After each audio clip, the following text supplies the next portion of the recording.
The lives of the saints often present us with stories of such astounding heroism that we feel we cannot measure up. When we set out on the path towards this heroic holiness, we quickly realize that this ideal is impossibly difficult to live up to. We stumble, fall, and then return to our old ways dejected.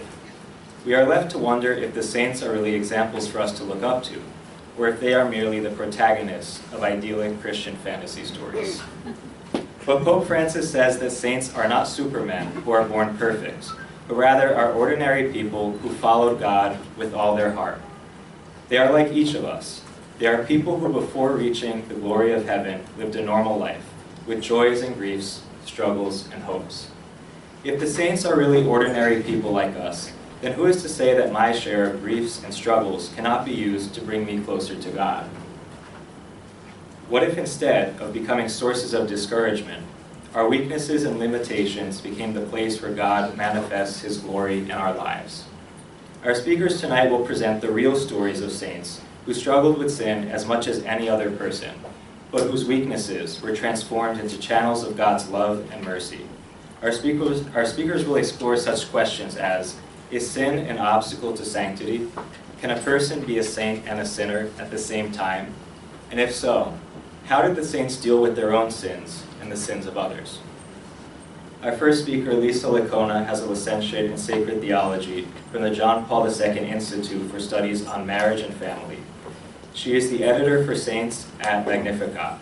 Lisa is an experienced speaker on the family and a nationally known spiritual writer. She is the mother of 8 children. Father Solanus M. BENFATTI is a member of the Franciscans of the Renewal and professor of spirituality and Franciscan traditions of theology at St. Joseph Seminary, Dunwoody. He is the author of the well-received scholarly work, The 5 Wounds of St. Francis, an historical and spiritual investigation. Now please join me in welcoming Lisa LICKONA.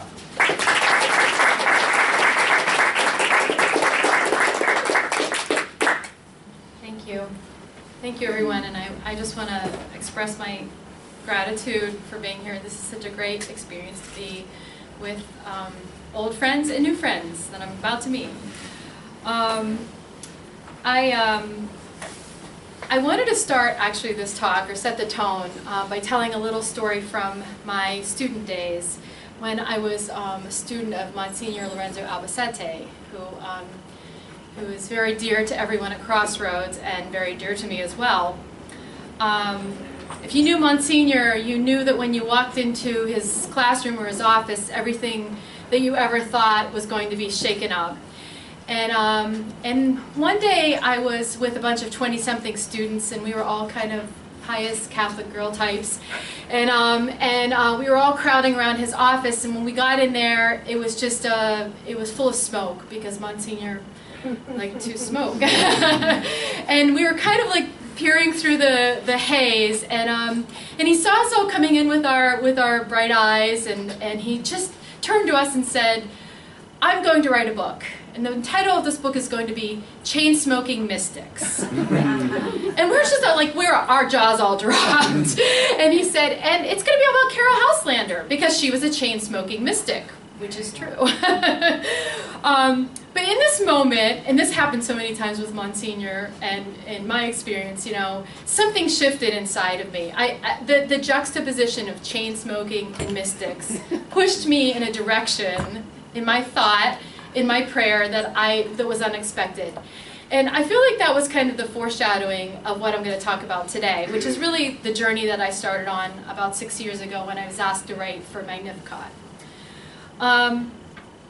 Now, just to give you the background for what I do, writing for MAGNIFICAT, I produce it averages about 22 or 23 essays per month, and they're all on saints, different saints, and they're arranged thematically. So every month a theme is chosen, and actually I choose the themes, and I have to find saints to fit the theme. And over the course of the time that I've been writing for MAGNIFICAT, I've had the opportunity to write on, I estimate, over 1,300 saints.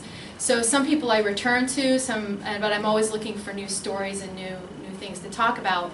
And I feel like this is a really privileged experience. I have to say that it's been a life-changing experience, because Because I'm in this constant contact with the lives of these great figures. And I have to say, what I want to talk about tonight is what happened at the beginning when I was first writing and started writing about the saints. And I also actually at the time was rewriting the entry. There's little introductions for the calendar, the liturgical calendar saints in Magnificat. I also wrote those, and I was asked to rewrite them all and do 3 for each saint so that they could rotate them. So I was just saints all day long and moving quickly through it. So I was having a lot of connection with stories and themes and seeing a lot of things that I'd never seen before. And so almost from the beginning there were these persistent themes in the lives of the saints that actually kind of disturbed me or shook me. And I quickly became aware that I had been, the way I put it to myself was, a victim of faulty hagiography. So hagiography is just a fancy word for writings about the lives of the saints. And like everybody who's grown up Catholic, I had plenty of sources in my childhood about the saints. And I guess the way I would characterize these sources was that that they were, and I would say a good example of this would be the Butler's Lives version that you can get very easily online. So this is, I can't remember which edition it is that's online, but it's very good. Butler's Lives was always a well-researched source. But the way the lives are told about the saints, they're kind of static. So when something off happens in a saint's life, it's downplayed. And when saints commit sins, it's maybe not omitted, but it's kind of just glossed over. And so that, when you read those saints' lives, what you come away with is the saints were either always good, because they were good from when they were really, really little, right? Like when they first saw Jesus in a vision, or they first, had a dream or something like that. Or they were like St. Augustine, right? They were really, really bad until they had a dramatic conversion experience, and then they became very good, like every other saint. So this was kind of the way I had to confess. I mean, I'm embarrassed to confess it now, because at this point I had 2 graduate degrees in theology, that this is the way I viewed saints, okay? And I realized this as I was reading the saints. I guess in a way, the way I would put it to myself, if I had been asked at that time, is the saints are people that tried really, really hard to be really, really good, and they succeeded. They were like athletes of the spiritual world, superstars. And when I compared myself to them, I figured, well, I could never do the things that they did. So I felt a huge gap between me and the saints. This changed almost immediately, and I want to say the first change that I experienced, and it had to do with the sufferings in the lives of the saints. Now, of course, because I had this faulty hagiography thing going on, I had this faulty idea, I really thought, oh, when they suffered everything very nobly, and they accepted all the pain, and they kind of bore it, And what I immediately encountered when I read the actual lives, when I read the actual writings, was that the saints struggled just as much as I do with suffering. And I'm gonna do a few quotes in the course of this talk, and I want to tell you that all the quotes that I'm using, I picked out of saints I've been working on over the past few weeks. So these are, to me, they're exemplary quotes. I'm not proof texting. I'm not pulling out stuff from that proves my point. This is just the stuff I run into. So I've just been writing about a saint, Saint Raphael. I'm going to probably butcher his name. He was a Spanish, Raphael Arnaiz Barón. He was a Trappist. Died at the age of 27. He was canonized just a few years ago. And his story is very dramatic because he was sickly from an early age, but also very passionately had this encounter with the Trappist order and was completely drawn in by the beauty of their life. But he also, he entered the order in 24, I think it was, and 4 months after he entered, he had contracted acute diabetes. And the whole 3 years he was in the Trappists, he kept going in and out. So finally, at the end of his life, he basically begged to get back in. They could not accept him for vows, because at that time, canon law prohibited someone who was that gravely ill from taking their monastic vows. So he had to be an oblate. So he essentially was on the fringes of the order that he was desperately trying to enter. But the interesting thing is he had this spiritual diary, and in the spiritual diary, he's so honest and open about his struggles. And you know, I just pulled out one quote, but there's tons of quotes like this, and he writes, "My prayer is not good. I neither pray nor meditate nor do my lectio well. At work, I hardly work. When I eat and sleep, I do nothing else. Eat and sleep like a little animal. I cannot go on this way." And I would read these kinds of things from the saint. I was like, oh my gosh, they struggle just as I did. They have the same thing going on in their lives, that they don't feel like they can do it. So this was a shift in my thinking. I realized, you know, this is that the saint, you know, surprise, they're human. They're human, and I guess that's really the theme of my talk today, is not only are they human, but their humanity is at the heart of what it is for them to become saints. Now, the fact is that though the saints do struggle, and here, like I said, I could come up with a lot of examples. I mean, there's St. Elizabeth Ann Seton, who suffered terrible depression when her daughter died. I mean, people thought she was crazy almost. There's Giuseppe Moscati, who's a great saint, modern doctor, who had suffered real depression when he didn't get a promotion. I mean, there's some really dramatic stories. But the amazing thing is, and the reason why they are saints, is they come to the other side of this, right? And so I realized that the question that started forming in me was, how do they come to the other side? If they're just like, what do they do? What brings them forward? And this is where my whole idea about that the saints is the super achievers and the triers and the people that just work really hard to be good was really challenged. And what I eventually came to, and I was sharing this with a friend earlier today, was that what I eventually came to really came through this insight that I read from a person who had been in Auschwitz, in the Auschwitz concentration camp. And he said that when he went through Auschwitz, most people did not survive. But there were two kinds of people that survived. One, people that were really, really angry. People that really were mad at the Nazis and just couldn't believe what was happening and wanted to survive, really almost like, I will survive, just to get back at you guys. And the second kind of person was a person who had someone on the outside that was dear to them. They survived because of a relationship, because they belonged to somebody. There's somebody out there that I want to be close to, that I want to get back to. And as I reflected on the saints, it occurred to me, what's carrying them forward is a relationship. It's not anger, and it's not trying. It's a person. It's a someone. And that someone is the person of Jesus Christ. And this was the thing that this hit me square between the eyes when I was writing about the saints. It was a big moment for me.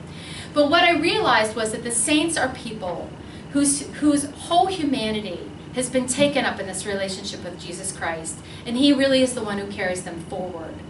Now this becomes clear in so many ways, in so many things they say, and I could give a million examples, but just like I said, from the last 2 weeks, a couple, I just wrote about St. John Houghton, who was a martyr, a Carthusian martyr at the time of under Henry VIII, one of the proto-martyrs, as a matter of fact, and he was a person who went to the scaffold, and like so many of the martyrs, he had a beautiful moment at the scaffold, and he blessed his executioner, he recited a psalm, and then, the sad way the English martyrs died, I don't know if anybody knows this, but the way they die is they get hung up and they get cut open, disemboweled while they're still alive, okay? It was a very cruel way to kill a person.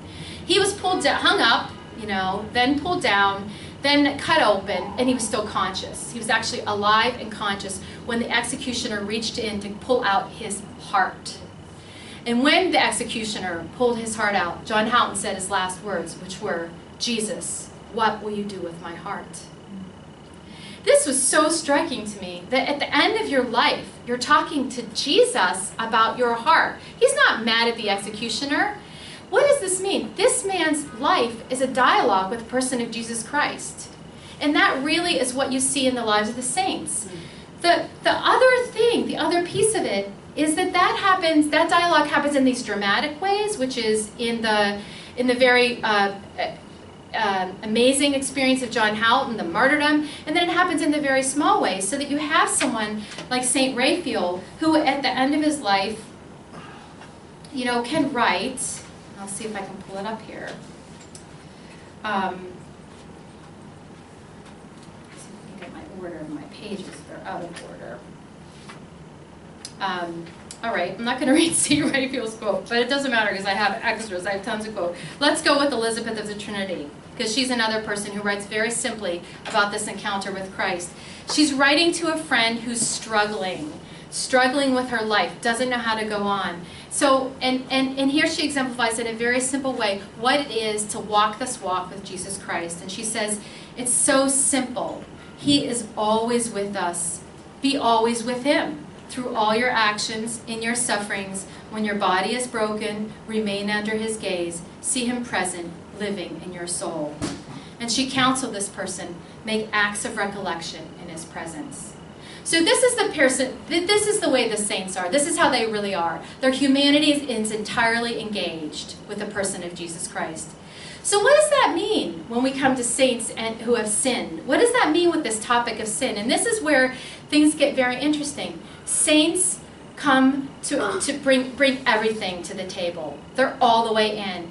So when they respond, it's with the fullness of their humanity. It's with their mistakes. It's with their family problems. It's with all of their difficulties. But it's all there because they've put everything on the table, just like John Houghton.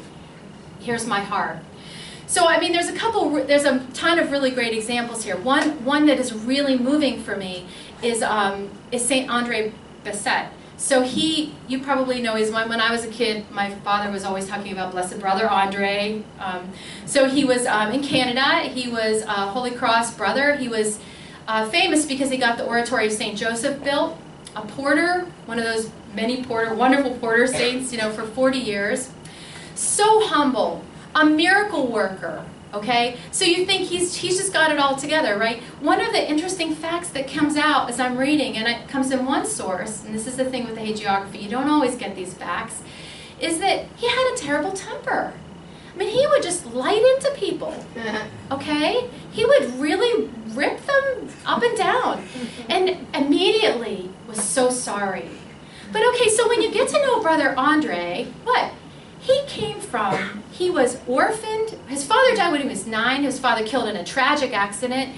At age 12, his mother, who has 10 kids, she's got to raise on her own. She's a poor woman, dies of tuberculosis. He gets thrown out into the world at the age of 12. When I read this, the thing about his anger, I thought, of course he's got anger issues. Who wouldn't with that kind of upbringing? But you know what? It's all engaged. Okay, it's all put on the table, you know, just like John Houghton with his heart, or Elizabeth of Trinity, you know, it's all engaged.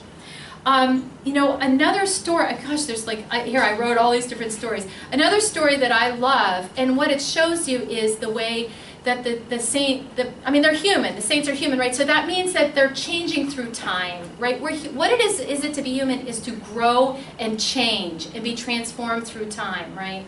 So you see these transformations in the lives of the saints. One of my favorite stories that really illustrates the problem with the stories is Camillus de Laelis and Philip Neri.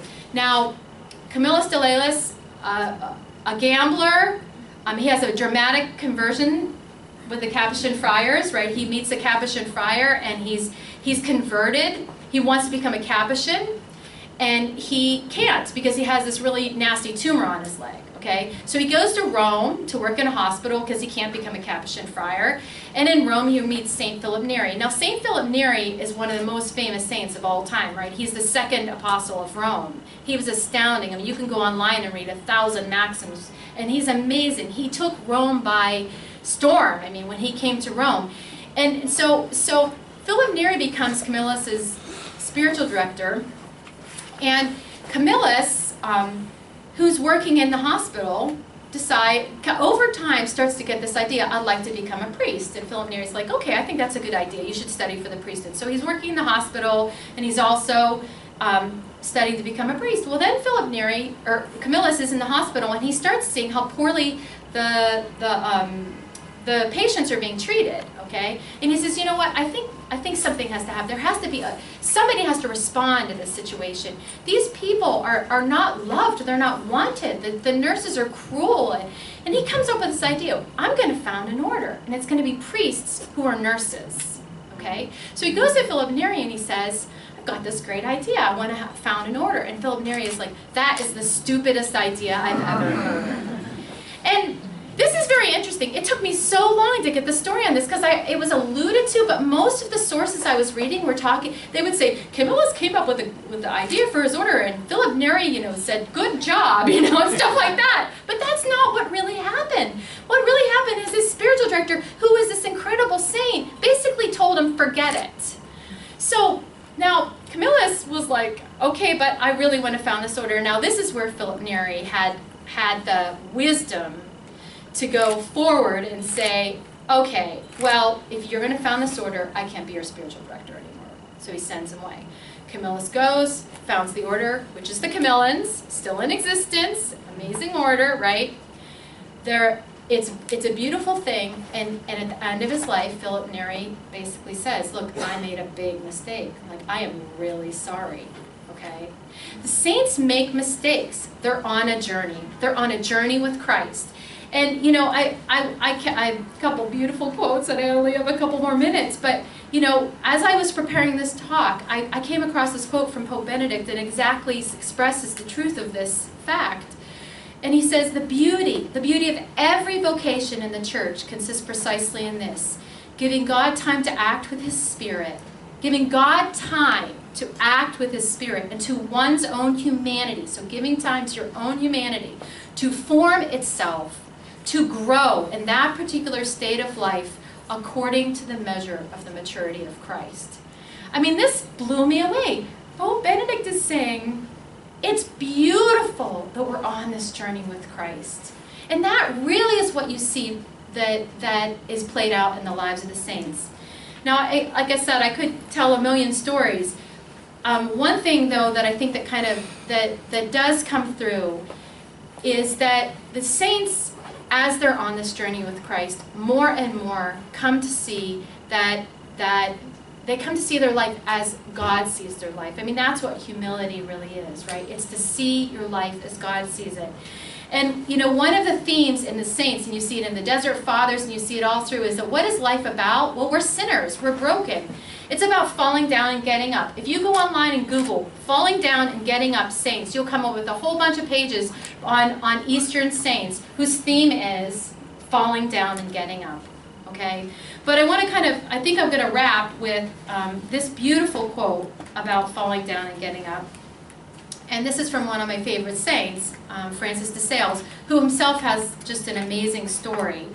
And the reason why I want to emphasize this quote is because it's kind of where I came to at the end of my journey, which, like I said, it was really this like rapid fire experience of the saints.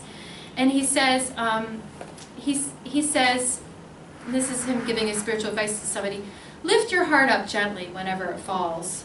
Humble yourself before God, but do not be astonished by your fall, since it is not surprising that weakness is weak, frailty is frail, and misery is miserable. That is how the saints view themselves, really. And they're on a journey. And it's a journey that we're all invited to take part in. It's really, so this is my journey. This is my great journey with the saints. So anyway, thank you.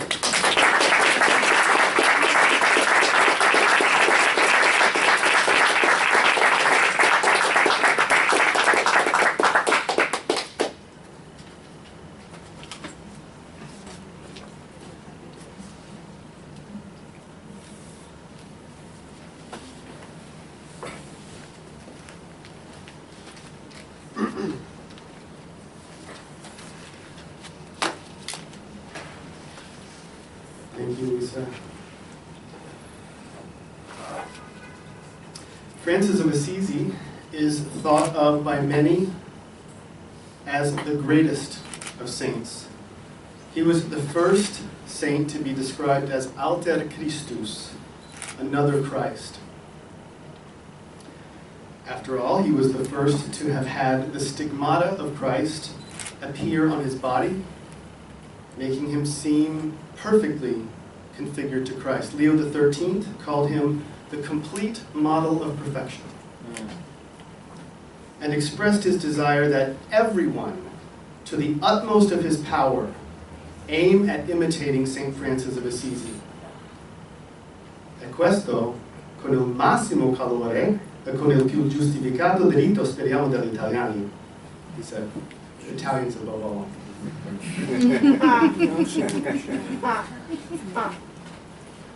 Meanwhile, St. Bonaventure proposed that in some ways Francis was more to be praised and marveled at than imitated, because certain gifts that he was given are not going to be within our grasp.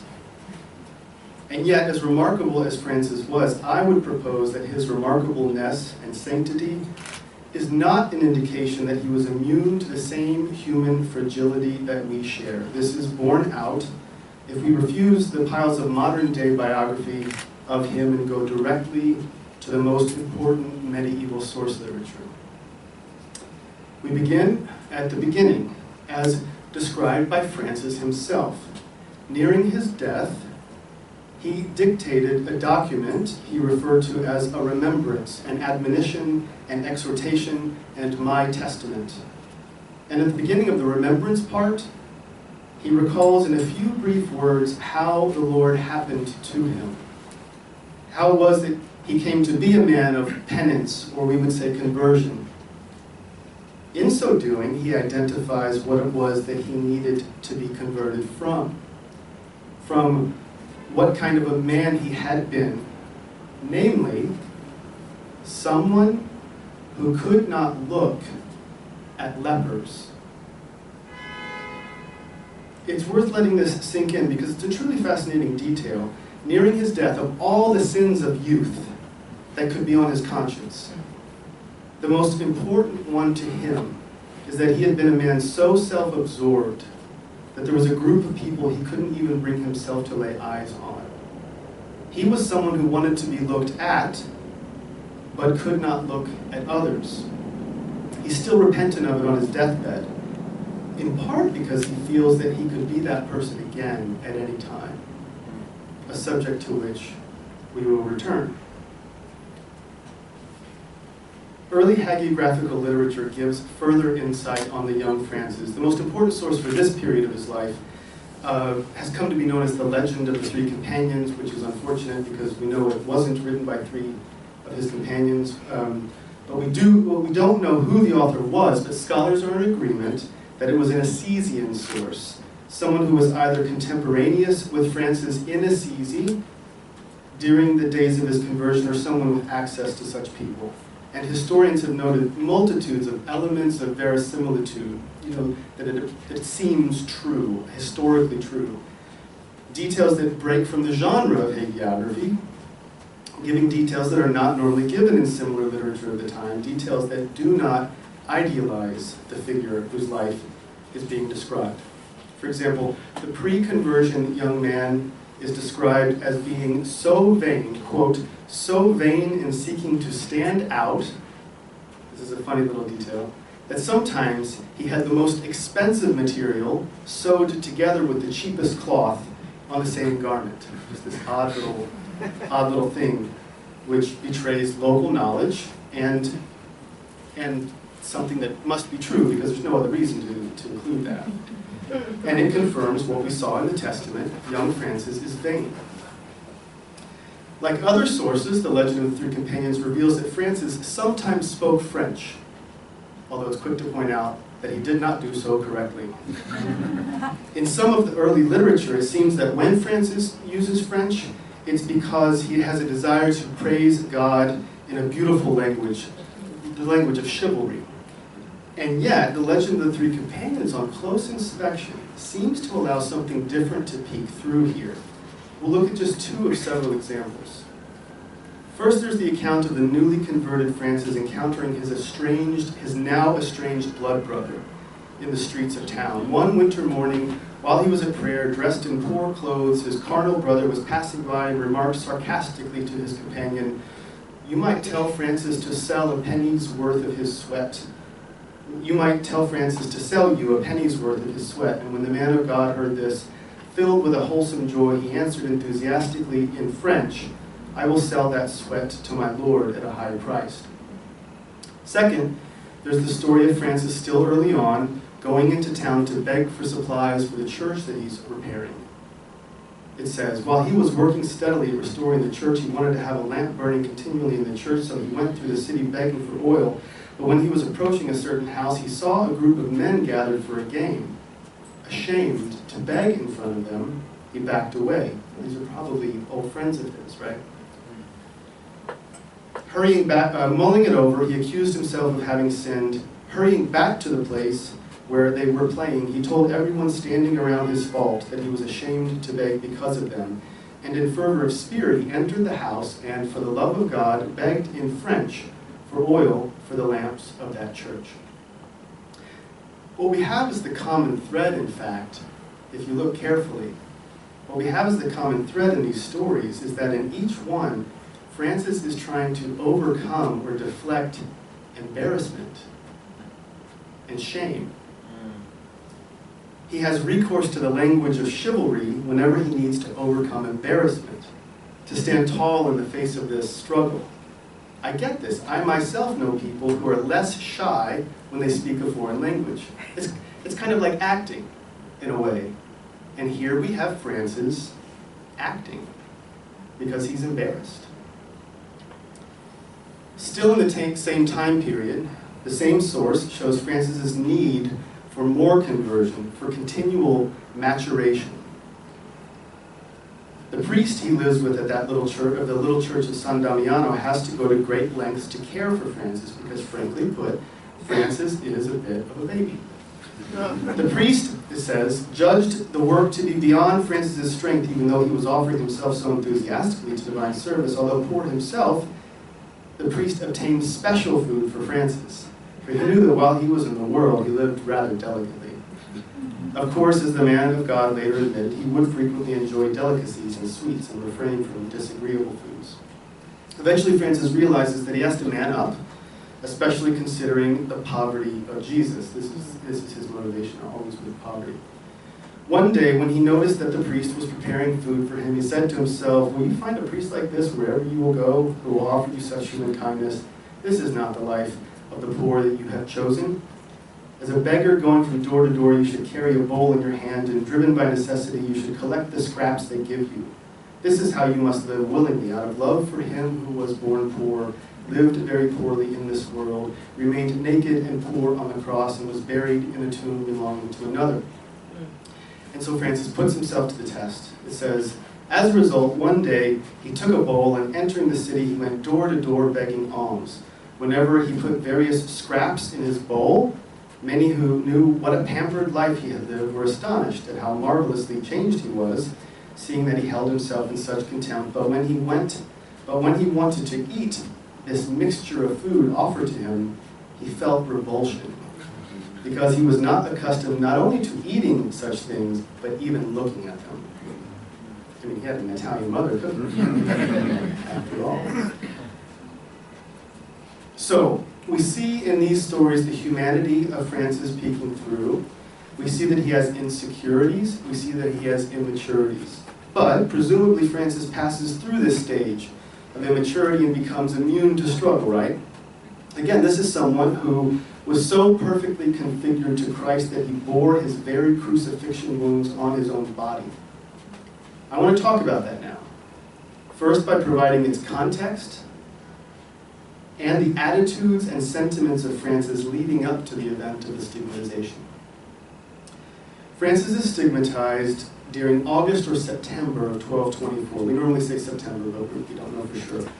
Between August 15th and September 29th. Almost precisely 2 years before his death.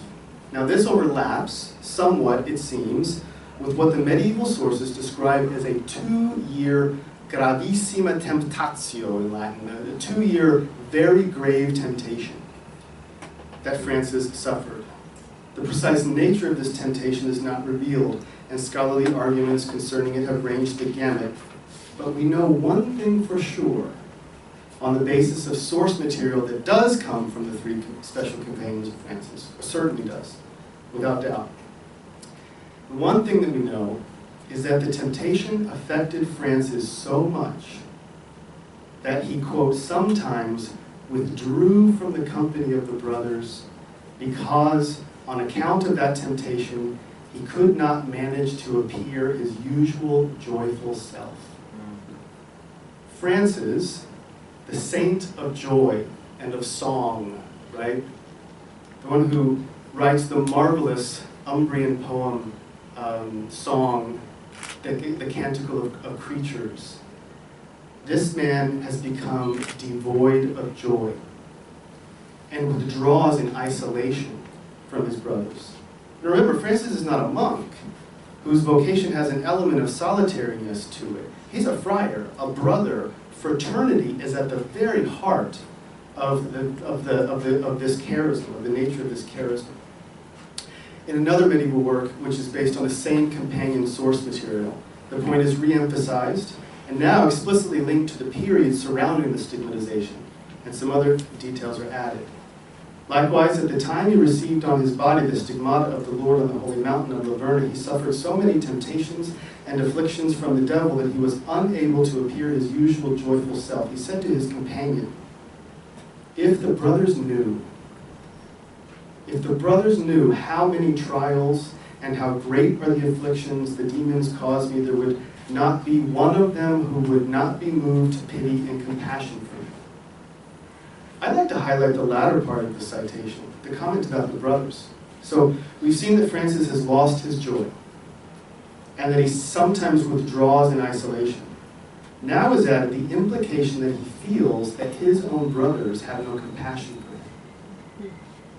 With this in mind, we can back up to the earliest legend of Francis, the earliest biography of Francis, The Life of Blessed Francis by Thomas of Celano. It's written about 3 years after Francis's death.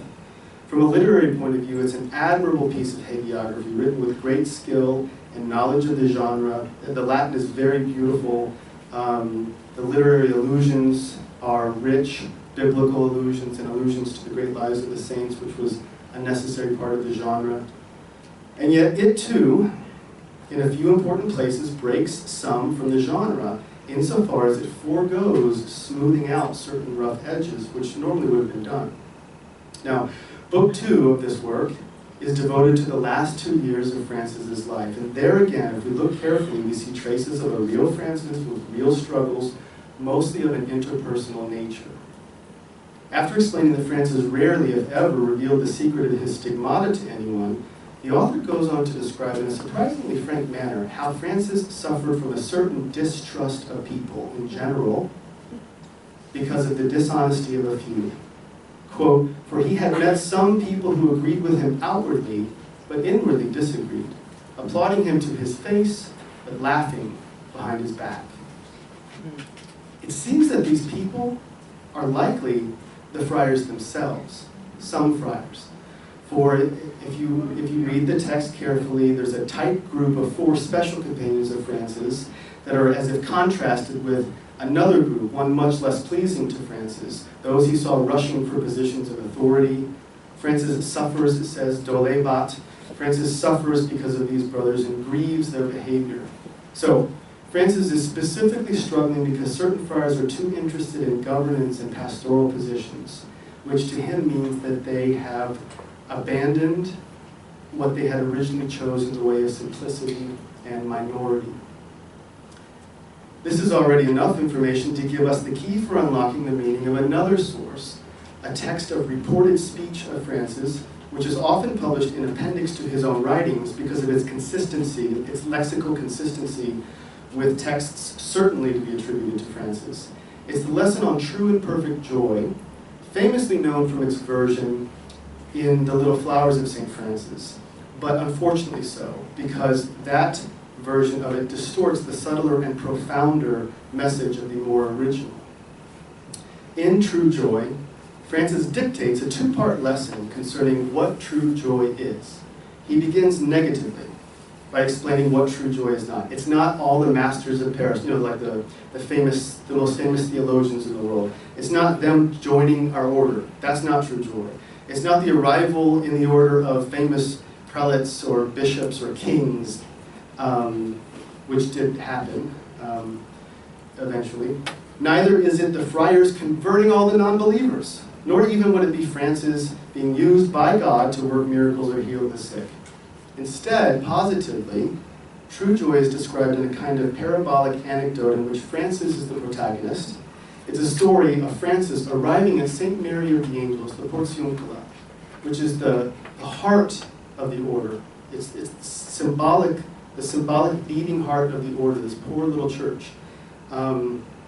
And so he arrives there in the dead of night after a terrible evening of cold travel and inconvenience, only to find the porter unwilling to let him in. Conversation ensues. "Who are you?" "Brother Francis," I answered. "Go away," he says. "This is not a decent hour for you to be wandering about. You may not come in." When I insist, he replies, "Go away. You are simple and stupid. Don't come back to us again. There are many of us here like you. We don't need you."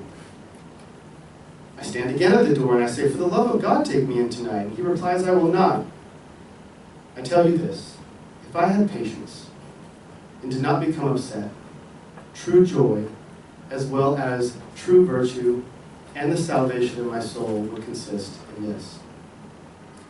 If you're familiar with the version of this lesson in The Little Flowers, I Fioretti, you know that it's a lesson about patience in the face of terrible inconvenience and physical sufferings and even beatings. Here there's something much profounder at work. Here Francis is teaching about loving patience in the face of one's own brothers rejecting you. Francis's little parable is tragic because here he is at the heart of the order, symbolized by the Portiuncula, and he's told, "We don't need you." Francis, the founder. Francis, the one to whom the charism had been entrusted by God. It's a parable, but it's suspiciously close to home. It's really autobiographical. And this is precisely the state of Francis's mind and heart when he takes some special companions with him to retreat on Laverna in the autumn of 1224. He's struggling to have patience.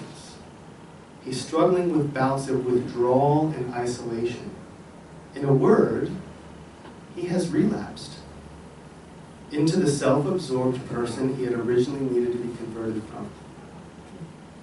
Ostensibly, he goes to Laverna with the intention of honoring the Blessed Virgin and St. Michael and so in between their two feast days, but he also has need to rest, not only away from the crowds of people with whom he's gained an immense popularity, but also away from some friars too.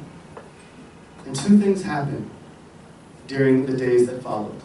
Two separate events, but Francis always thought of them as a single grace, as he later told his companion Leo. And we have Leo's own handwriting attesting to this. Those two gifts, which were a single grace, were an apparition of a seraph, which gave Francis a remarkable consolation for the rest of his life, and the appearance on his body of the 5 wounds of Christ himself. What I've argued in a more academic context than the present one is that Francis's experience on Laverna and receiving the stigmata and seeing this seraph angel has to be read against the backdrop of his interior state leading up to it. It's almost certainly the case that the seraph and the stigmata were not experienced by Francis as rewards or evidence of his conformity. Maybe they're meant to be that for us, but that's not how he experienced them. Instead, he experienced them, I believe, as mercy, as a compassionate wake-up call, bringing him out of his relapse into someone who once again could look at his relapse into a state of not being able to look at the other. The vision of the seraph was an encounter with the remarkable beauty of God and his fiery love. And it shook Francis out of his funk. and out of his isolation, woke him up.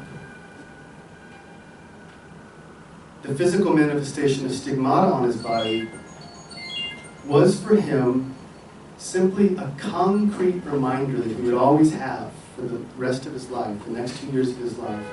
It was a concrete reminder for him of the love of the incarnate Son of God for him and for all men. The grace of Laverna was a sign that God loved Francis, a sinner, and that God would be for him a Savior.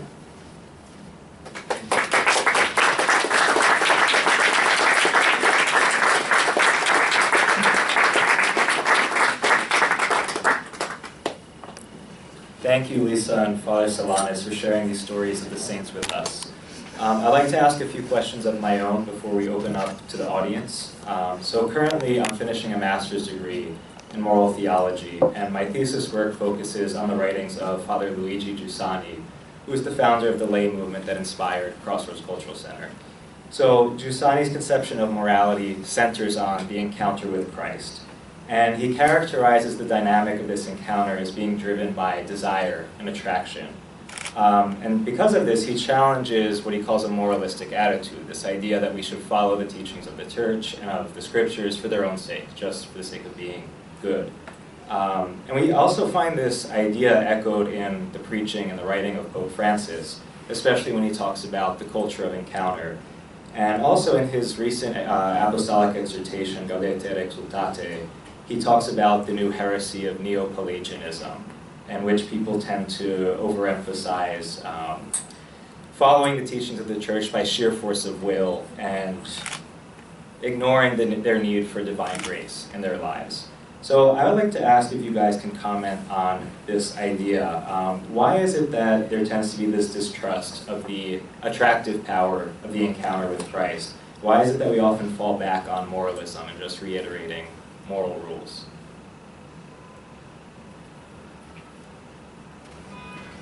I'm deferring to your choice. Okay. Yeah, I mean, I think I could go low, I could go high or go low here. I mean, on the one hand, I think that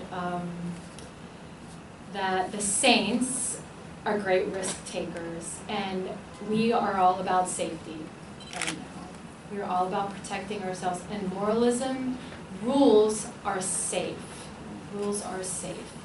So that would be like my low response. I really think that this is a thing that comes through in the lives of the saints. They do crazy things. Francis is a great example. I mean, they completely throw themselves into everything, and this is just not presented now as we're suspicious of people that are taking risks. I actually said this in another talk. One of the things a theme that comes through in the lives of the saints is that they're always going off and living in caves. I kid you not. If I could write a whole book on saints who went to live in caves. I mean, hundreds, thousands of saints who live. Right. So what happens? They want to encounter Christ in a very raw way. Right. They want to have an experience. And I said in this talk, how would you react if your teenager came and said, "Mom, I want to go live in a cave"? You'd say, "Well, I have to get some psychotherapy here," right? Wouldn't you? I mean, that's how we think these days. So, I mean, one of the results of writing about the saints is that I've now decided that if I have a child who wants to go and live in a cave, I'm just going to say, "Okay."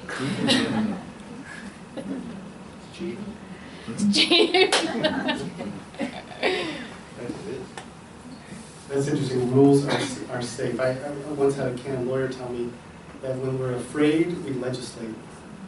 It's interesting. I think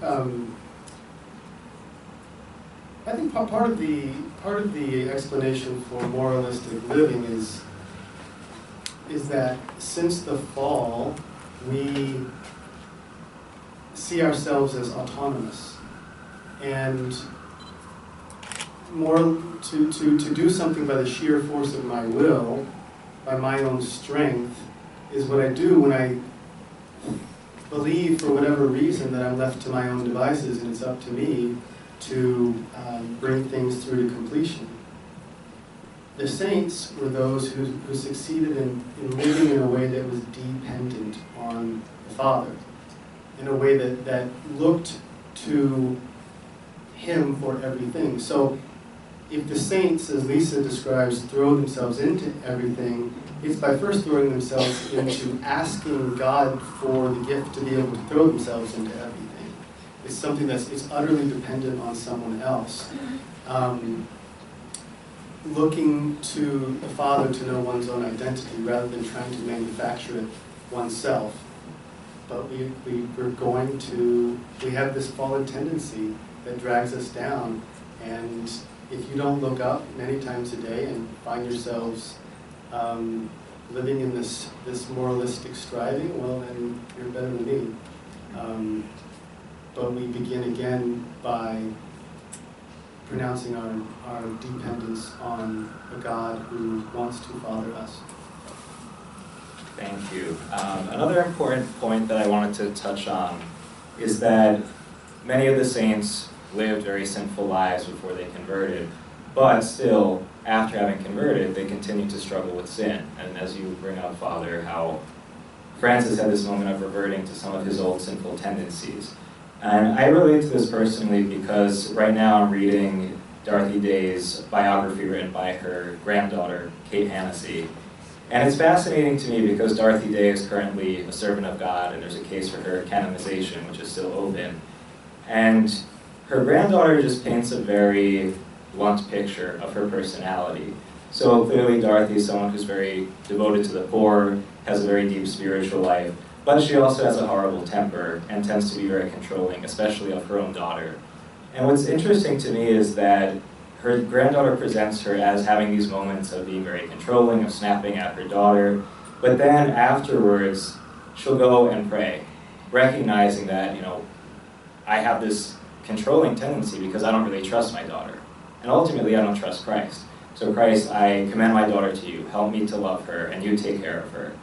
To me, this is fascinating because her sinful tendencies, her personality flaws, that's something I can relate to.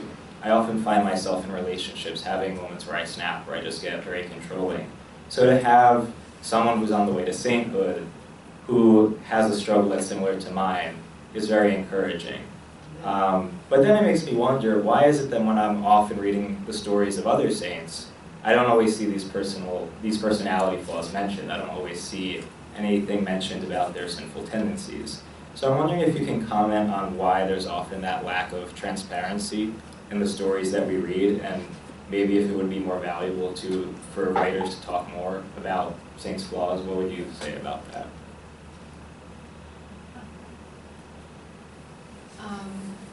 Well, first of all, I definitely think there is the tendency, as I said, I think that's a huge thing to fill in the gaps and try to gloss over some of the stuff that's going on in the stories, and why it's happening. And I think that's a very interesting question. I think one aspect of it is that saints' lives are often written to teach and edify, and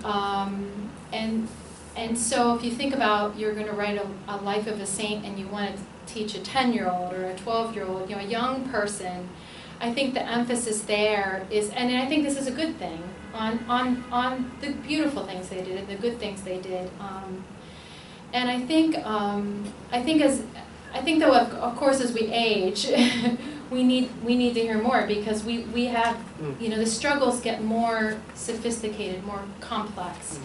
And I would say, like your experience with Dorothy Day, I had a great experience recently reading about Zhe Li, who was Saint Teresa's mother, and who's a canonized saint now. She and her husband are both canonized saints, and her struggles with her one daughter, who was a very difficult child. One of her daughters was a very, very difficult child, and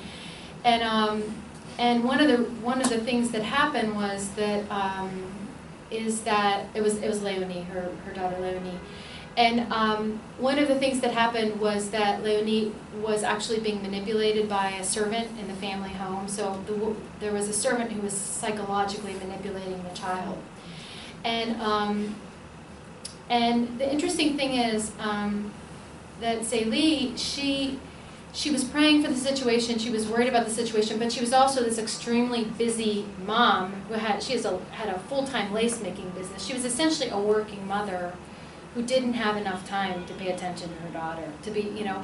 And I was so moved by it as I reflected on it, because I thought this is like the modern experience, right? This is a modern mom. She's got to work, she loves her daughter, but she also doesn't have the energy, and like she's losing her focus here. She's a little distracted, right?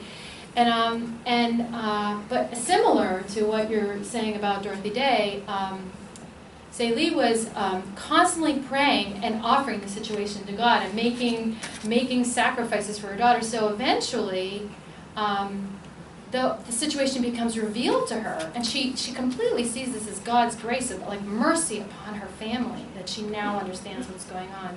So there, it's just, I mean, it's what you were saying, Father Solanus, is this the dependence that's constantly being lived, even as we are struggling with our weaknesses and maybe our distractions and our just outright, you know, I've done the wrong thing here. Yeah, I think that's a great answer. And also, you know, part of your answer is confirmed by, in one sector, the sector of academia that I'm most familiar with, which is the Middle Ages. Medieval hagiography was the life that St. Bonaventure wrote of St. Francis is not really meant to tell you what happened. It's meant to tell you what happened means. It's a work of theology. It's not biography in the modern positivistic sense of history. And it's a work of theology, not a chronicle.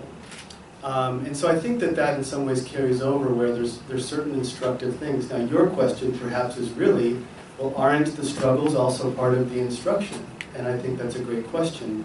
And I think that, but there's subtler questions that, as Lisa pointed out, we don't struggle with as children, but we do as adults.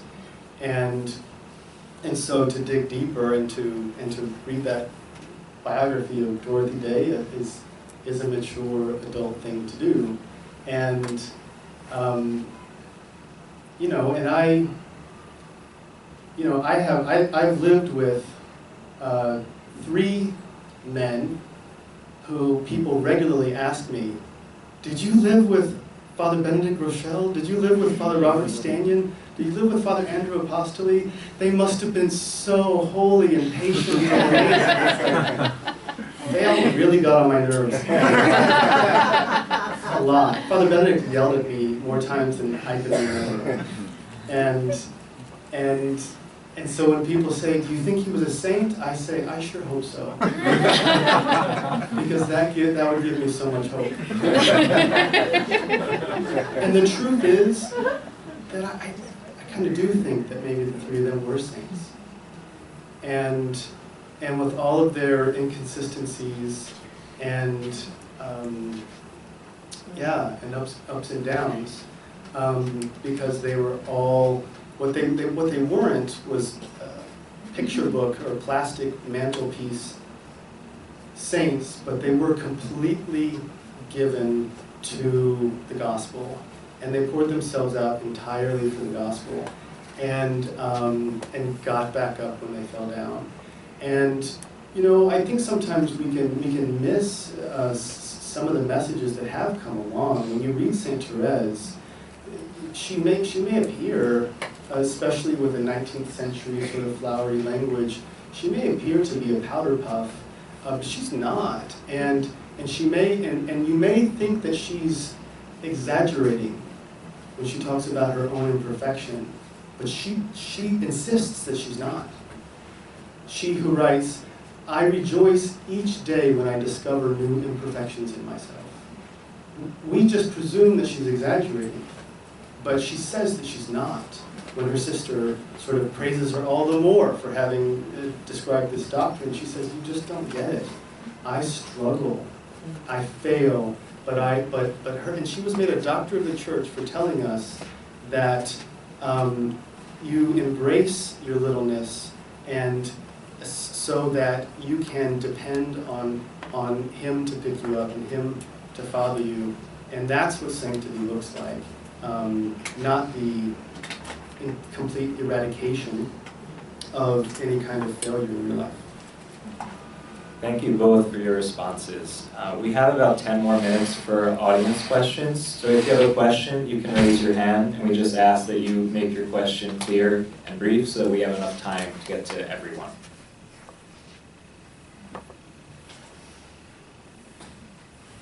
Yes, go ahead. Question for Lisa. In your writing, which you've almost become prolific about the saints, how would you characterize your approach? Do you emphasize the saints or the sinner, or struggle with the balance? Well, a challenge that I have is that I'm limited to 1,350 characters with spaces. So it's journalism when I do. I mean, I really wish I could just go crazy and write, really long essays.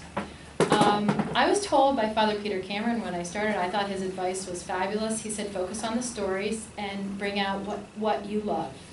So I lead with my heart, and I go right with, and so frankly, sometimes I'm amazed by the miracles. Sometimes I'm amazed, but I do try to pull out the little things that, where I feel touched, like what we were just talking about, the little aspects of a personality of a saint where they were struggling, and just put it out there. So I guess I go with my heart, and I'm a sinner, and so a lot of times the sin attracts, that little detail really attracts me. I'm frustrated sometimes because I don't have this, like sometimes I really want it, like what I just told you about Brother Andre, I don't know that I put that when I wrote, there's a lot to get in there, and I want to, in a short space, I'm supposed to kind of give the whole arc of a saint's life. It's a challenging thing, but I do try to bring the sins forward because that, it's just what we're talking about here. You start to relate to the person as a human being. I mean, that's really, I really want people to see, this is my overwhelming experience. I feel so connected to the saints by reading their actual words, by reading the things that actually happen and not just kind of a glossy, version of them. And that's what I'm hoping I'm able to do. Yes, in the middle. Hi, I was wondering, is there a hierarchy of saints? Like are they kind of ranked, and how are who decides how they rank? You want to jump in? St. Francis is way up there. Well, in Italy, the most important, the biggest, best saints are the local ones. I will say this, that I think that there's two fundamental kinds of saints, and one kind is going to be more well known. I think there's one kind of sanctity. This is something a theology developed by Hans Urs von Balthasar. There's one kind of sanctity which is a kind of common sanctity where people go about doing the ordinary things that a Christian is supposed to do, and they do it to the full, and never become particularly well known. This is your grandmother who prays the rosary all day long, and who, or we joke in the lives of the Capuchin Franciscan saints. There's the religious brother saint, and all of their biographies sound exactly the same. They were the porter for 40 years. People loved them, and it's kind of a boring story. But they were saints because they were faithful to the ordinary things. And then there's another kind of saint that God chooses to be particularly large on the sort of screen, such that, and he does it for the reason that the central element to this person's life and charism and mission is something that God wants to put out there, sort of like lightning strikes across for all to see. So that God is mercy isn't everything you can say about God, but when God thought of Saint Faustina, he wanted it to be the case that she would highlight his mercy to everyone, so that that mercy would be an entry point into the whole. It's not the whole, but it's an entry point into the whole. That Jesus became poor for our sake. That God wanted St. Francis of Assisi to that to be so emblematically clear in his life, so that example is always out there. That Jesus was obedient to the Father is something that God so wanted the world to understand that he raised up St. Ignatius of Loyola to demonstrate that. And so in a certain sense, perhaps that latter group is more important in a manner of speaking, but maybe not in another manner of speaking. But I do think that a saint can be a saint and still have been more or less faithful to the mission, could always have been more given, and so I don't know which ones were better than the others at that, but I'm sure that they were. Now Father Solanus is speaking my language, talking about Balthazar. Yeah, I mean, coming back with the Balthazar point, Balthazar talks about constellations of figures that people have standing behind them. This has been a really useful concept for me. So it's not the official hierarchy, but it's like, who are the people that are connected to you? If you think about a constellation, right, those are the stars in the sky that you've drawn you've connected with lines. And the point is that you are connected to certain saints. And I think as we go on in our journey, we discover connections to certain saints. We feel an attachment to them. We feel a particular draw in their charism. And I think that's a really useful way to go forward in the spiritual life, is to think about, when you feel that attraction, go with it.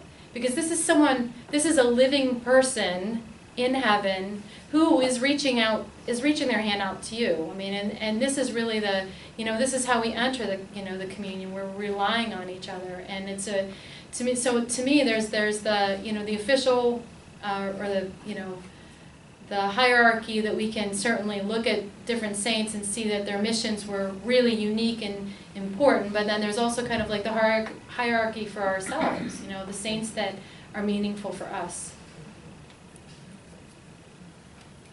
Smila? So I was thinking about saints that I personally know who have made prolific mistakes or had conversions in their life, and I immediately thought about the 12 apostles. Those are like the saints that I was most familiar with, that have like blatantly, abandoned Christ at the moment of his need. And I was just wondering if either of you could speak about how, like, that experience of actually being in physical friendship and relationship with him promoted a sense of dependency after he, ascended to heaven, or how that dependency looked different if they had a different sense or arrival to this idea of dependency on Christ, since maybe they took him for granted because he was literally there.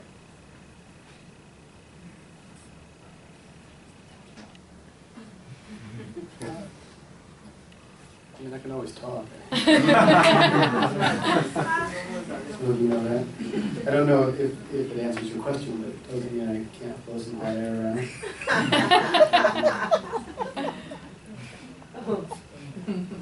Certainly there's this, that, remember, they followed him because they had met him, and in meeting him were attracted to him. They didn't follow him because he showed up and read the catechism to them, because he didn't do that. He showed up and looked at them and said, "Follow me," and they said, "Where are we going?" Because there was something about being looked at by him and loved by him that drew you to him. And through experiences of also failing, they discovered by their own experience, I'm good when I depend on him. I'm good when I follow this attraction to him. And when I try to do it on my own, I'm not myself. And so I think that must have governed the rest of their lives. And they went around talking about it to anyone who would listen. And in so doing, those people that listened to them, they met Christ. These men became their point of reference. And all the way down to the day when, as I've said to some of you before, when Giussani would tell the stories of the gospel, I felt like I was meeting Christ.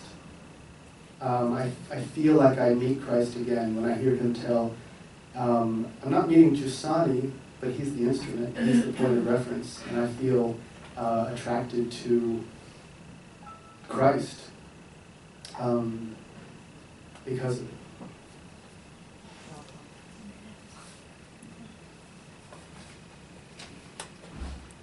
Are there any more questions?